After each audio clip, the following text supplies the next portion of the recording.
L'artisanat Lotolelei traduisait bon cœur à la Vengahaou.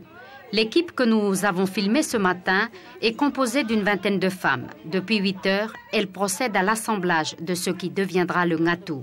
Elles viennent donner un coup de main aux 2 propriétaires car ce travail ne peut pas être réalisé individuellement. Ce travail ne peut être fait que par plusieurs. Seul ou même à 2, il est impossible de réaliser ce genre de tapa. C'est vraiment un travail difficile. Chaque femme a un rôle bien précis car il faut beaucoup de main-d'œuvre. Le matériel pour la confection, on le prépare à l'avance. Une fois les laututu prêts, il faut faire cuire, mais pas trop, des tubercules de manioc, c'est la colle traditionnelle.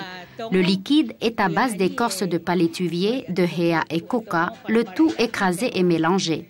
La couleur noire est faite avec le contenu des piles électriques. Pour moi, c'est une première. Ahotapu vit ici depuis 8 ans. Elle ne maîtrise pas encore le travail. Elle a besoin d'aide et de formation, mais elle a grand besoin d'un atout. Me sentir capable, pour l'instant, non.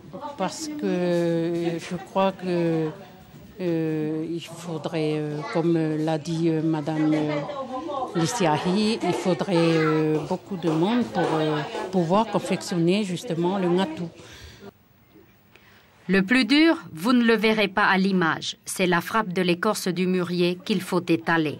L'étape finale aussi, mais un peu moins.